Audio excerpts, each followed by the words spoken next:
point, I just want to do a quick skills inventory of the things that we're going to be utilizing.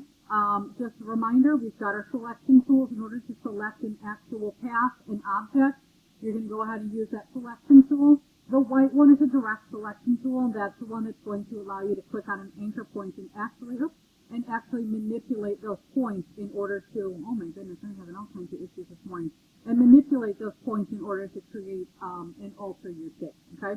But today, previously we've covered different ways to give a fill and an outer stroke. But today I've had a lot of requests wondering about how do you put a gradient fill on something. I don't want you to put a gradient fill on something until you have the time to really sit down and kind of play around with the idea of it. So if you finish your project early, if you finish this current project early, you want to go ahead and work on that gradient fill, please do it. Definitely please do it. To start with a gradient fill, you're going to go ahead and have your pathway selected or your object. Once you go to the gradient fill, you can actually give that, notice I did a little cross here.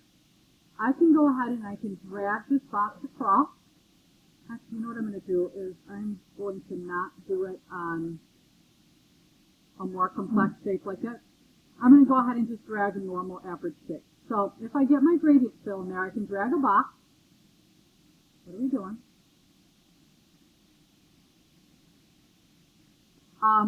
I can drag that bar across.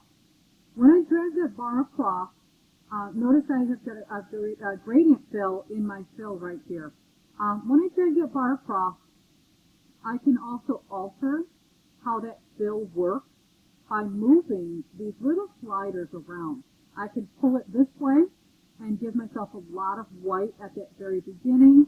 I can stretch it and I can alter the end point, and I can drag these things. I can also rotate them. If I come across here to the outside, I get this little rotating sort of an arrow.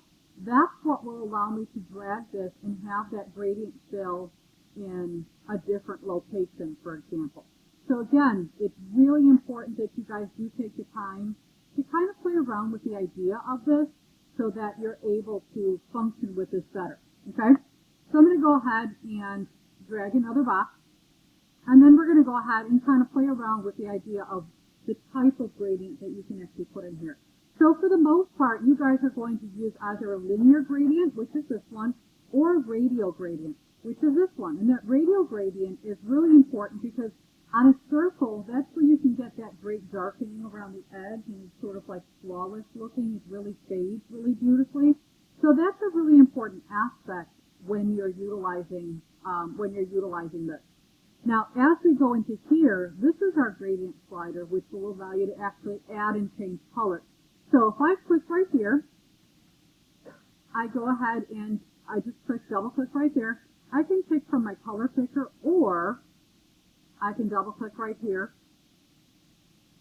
which is not working right now, but we'll go here.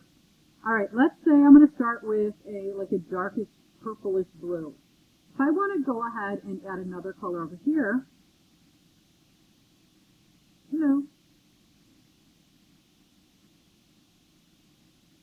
can see it's trying. There we go. I can go ahead and move it to the red. You can see that's a two-color gradient. I just changed. I went from like a purplish color to a red color. This slider right here is how it's balanced, so I can increase or decrease to one side or the other. Now to add a second, third, fourth, fifth, 17th color, I wouldn't go that far. But what I can do is I can double click inside here. Actually, no, I'm sorry. I'm going to click out here. You'll see I've got the plus.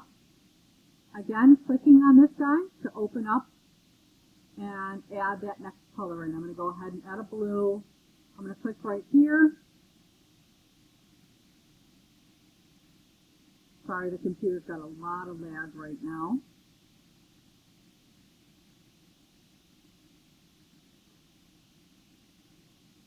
I can go to green.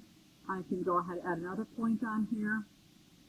Go to a yellow and add another. Actually, kind of self-mixed in an orange, so you don't necessarily need to put that because of that red and yellow next to each other. But again, that's how you're going to create a type of gradient fill. In this case, I can put it back to a linear. You can see what that looks like. Again, there's also the radial. I can increase or decrease my opacity. I can make it somewhat see-through on something.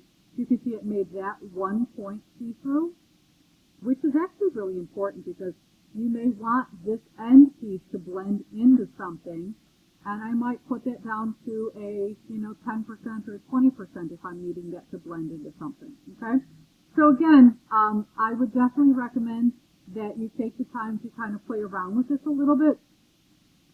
Just see where that's your gradient fill there. If it's not there, Windows Gradient or Control F9 is how you're going to get that to pop up on your screen in order to, again, add, edit, etc. your gradient fill. And that's it for today, guys.